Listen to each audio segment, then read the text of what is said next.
Hey, I would greatly appreciate it if you could support me. Simply go to ebay.com. In a search bar, type in Latrice Limited, click on that, and then support me. I have a wide variety of items on there, many of my own personal Latrice Limited items such as candles, bath bombs, soaps, essential oil blends, lingerie, robes, teddies, so much. I even have comic books, I have men's ties, a whole bunch of stuff. Definitely do that, and do not forget to like and subscribe. And now let's get into this video.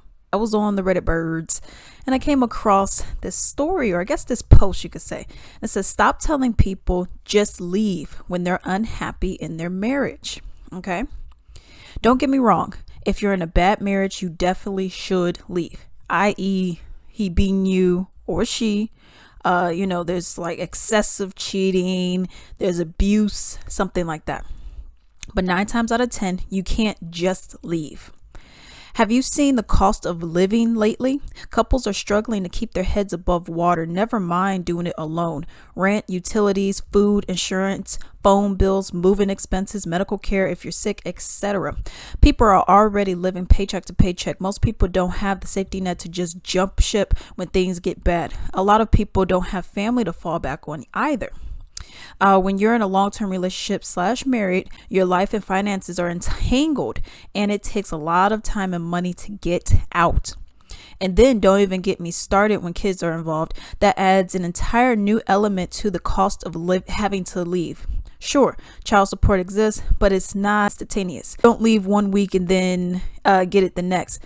Heck, it can take years to settle it, and depending on how terrible your new ex is, they may not pay at all. So stop asking why people don't leave, or telling everyone ranting about their ishy marriages to leave, because this is the reason. It's like telling a depressed person to just think positively. Just wow, OMG, never thought to do that. Life-changing advice. Thank you. I agree, okay? Because people could just say, well, just leave. For me personally, if I come across something like this, I'm like, can we work it out? Can we try to remedy the situation? Can we try to fix it in any kind of way? Because as this Redditor posted, it's not easy. The cost of living. Oh my goodness. I mean, that's the thing. How many people could say, okay, I'm getting by, not living paycheck to paycheck. I mean, I'm living paycheck to paycheck. And I'm living with somebody else. Okay. So that's the thing. And it's like, okay, what if you're single? How many people can say I'm single, not living paycheck to paycheck? I'm able to pay all my bills and not have a problem. Not many people can say that. Okay. In the totality of things. And that's the problem, So it's like, yeah, you could say, oh, well, you guys need to just go, just leave. And it's like, no.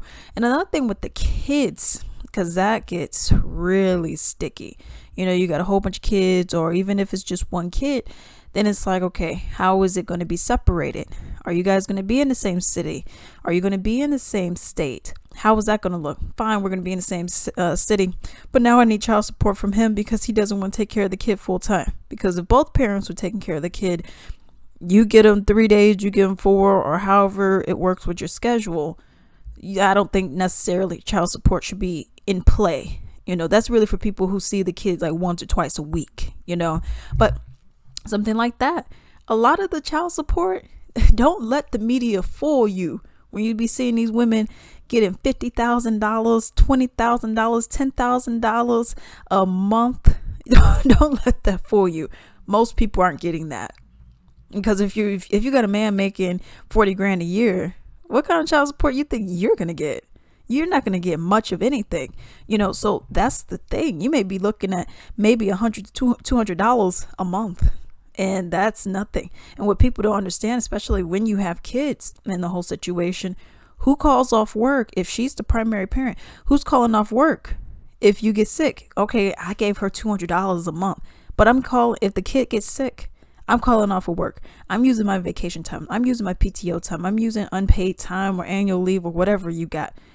I'm having to get an accommodation. I'm having to do this. I'm having to get up. I'm having to do this. So it's a lot more on you, and like I said, and like the Redditor said, obviously if you're in some kind of abusive relationship, go. Okay. Because if the person's hitting you, they're not going to stop. That just is what it is. I don't care what kind of Oprah therapy you think you got It ain't gonna work, okay? I don't care if you went to Dr. Phil. If he's hitting you or she, that person's not gonna stop. It just is what it is. So yes, if it's something like that, yes. If it's also like a verbal thing, maybe they're constantly putting you down, but you really want to make it work, get therapy for him, okay? And if that still ain't working, yes, you will have to leave. But a lot of the times, most of that is not that, okay? It's just like, yeah, I just really don't, the vibe isn't there anymore. I'm just not really digging this person anymore. And it's like, can you afford to live by yourself? No. I mean, where are you living? Well, we're sharing a house. Okay. Where are you planning on going? I don't know, but this just isn't working. It's like, maybe you need to have a backup plan. Maybe that would be something that would actually be helpful to you, is to have a little something on the side. And obviously, anyone who's in a relationship, you really need to be putting some money to the side anyways, for a rainy day for yourself, and just in case something pops off. You just never know. But that's something I kind of really wanted to share, because it's just that whole thing of like, okay, well, just leave. If you're unhappy, just leave. Just do it. That kind of goes with the same thing of, oh, you don't like your job? Just leave then. Just leave. But where am I going to go? I have to pay bills. Well, you just don't like it, so just leave though. I mean, you could just leave, and you could leave, because I'm sure you're just doing this just because you have nothing else to do in your life. But I'm doing this because I got to pay bills. Okay. Living ain't free. Okay. So that's something I also thought about, because I'm like, you hear that too. Oh, you don't like it? Just leave. And it's like, that's not feasible for most people.